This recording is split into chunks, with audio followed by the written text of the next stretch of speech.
കല്ലാക്കുറിച്ചി വിഷമദ്യ ദുരന്തത്തിൽ മരിച്ച ആളുകളുടെ മൃതദേഹങ്ങൾ ദഹിപ്പിക്കുന്നത് ഇവിടെയാണ്. കല്ലാക്കുറിച്ചി ഗ്രാമത്തിലൂടെ ഒഴുകിപ്പോകുന്ന കോമുകി പുഴയുടെ തീരത്താണ് ഈ മൃതദേഹങ്ങളെല്ലാം ദഹിപ്പിക്കുന്നത്. ഇതിനോടകം തന്നെ ഇവിടെ വെച്ച് മാത്രം 20-ലധികം മൃതദേഹങ്ങൾ ദഹിപ്പിച്ചു കഴിഞ്ഞു എന്നാണ് ഇവിടെയുള്ള ആളുകൾ പറയുന്നത്. ഇനിയും നിരവധി മൃതദേഹങ്ങൾ ദഹിപ്പിക്കാനായി ഇവിടേക്ക് ചടങ്ങുകൾ പൂർത്തിയാക്കി എത്തിച്ചുകൊണ്ടിരിക്കുകയാണ്. ഇവിടെ ഇതിന് നേതൃത്വം നൽകുന്നത് ഇവിടുത്തെ കല്ലാക്കുറിച്ചി മുനിസിപ്പാലിറ്റിയിലെ ജീവനക്കാർ തന്നെയാണ് ഈ മൃതദേഹങ്ങൾ ദഹിപ്പിക്കുന്നതിന് നേതൃത്വവും നൽകുന്നത്. നിരവധി മൃതദേഹങ്ങൾ ഇതിനോടകം തന്നെ ദഹിപ്പിച്ചിട്ടുണ്ട് എന്നാണ് ഈ ജീവനക്കാരിൽ നിന്ന് മനസ്സിലാക്കാൻ സാധിച്ചിട്ടുള്ളത്.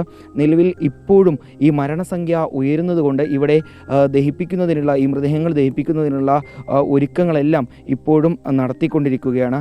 ഇവർ നൽകുന്ന വിവരപ്രകാരം ഇന്നലെ രാത്രിയിൽ ഉൾപ്പെടെ മൃതദേഹങ്ങൾ ദഹിപ്പിക്കുന്ന സാഹചര്യങ്ങൾ ഉണ്ടായിരുന്നു. ഇപ്പോഴും നിരവധി വീടുകൾക്ക് മുമ്പിലാണ് കല്ലാക്കുറിച്ചിയിലെയും കരുണാപുരത്തെയും എല്ലാം നിരവധി വീടുകളുടെ മുമ്പിൽ ഇപ്പോഴും മൃതദേഹങ്ങൾ അടുക്കി വെച്ചിരിക്കുന്ന ഒരു കാഴ്ചയാണ് നമുക്ക് കാണാൻ സാധിക്കുന്നത്.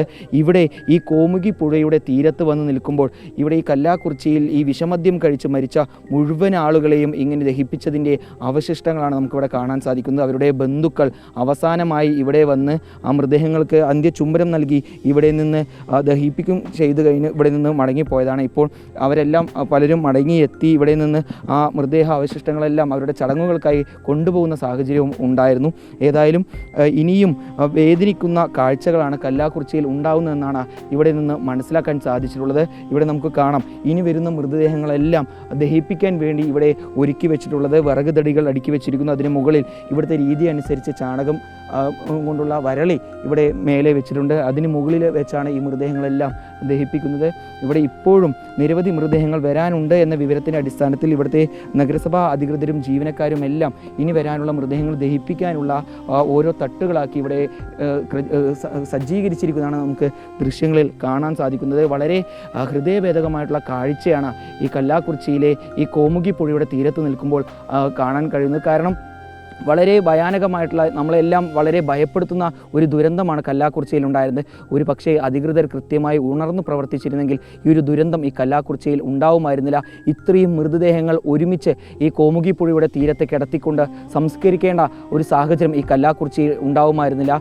ഏതായാലും വിഷമദ്യ ദുരന്തത്തിൽ 52-ലധികം ആളുകൾക്ക് ഇതിനോടം തന്നെ ജീവൻ നഷ്ടമായിരിക്കുന്നു. 30-ലധികം ആളുകൾ ഇപ്പോഴും അത്യാസന്ന നിലയിലായി ആശുപത്രി കിടക്കകളിലാണ് കഴിയുന്നത്. 100-ലധികം ആളുകൾ ഇപ്പോഴും ചികിത്സ തേടുന്നുണ്ട് എന്നാണ് മനസ്സിലാക്കാൻ സാധിച്ചിട്ടുള്ളത്. ഏതായാലും ഇവരെല്ലാം ഈ ആശുപത്രിയിലുള്ളവരെല്ലാം ഇനി ജീവൻ കിട്ടിക്കൊണ്ട് അല്ലെങ്കിൽ അവർക്കെല്ലാം ഈ അസുഖങ്ങൾ ഭേദമായിക്കൊണ്ട് എത്രയും പെട്ടെന്ന് തിരിച്ചു വരട്ടെ എന്ന ഒരു പ്രാർത്ഥനയിലാണ് ഈ കല്ലാക്കുറിച്ചിയിലെ കരുണാപുരത്തെ കോളനി നിവാസികൾ മുഴുവനും ഉള്ളത്.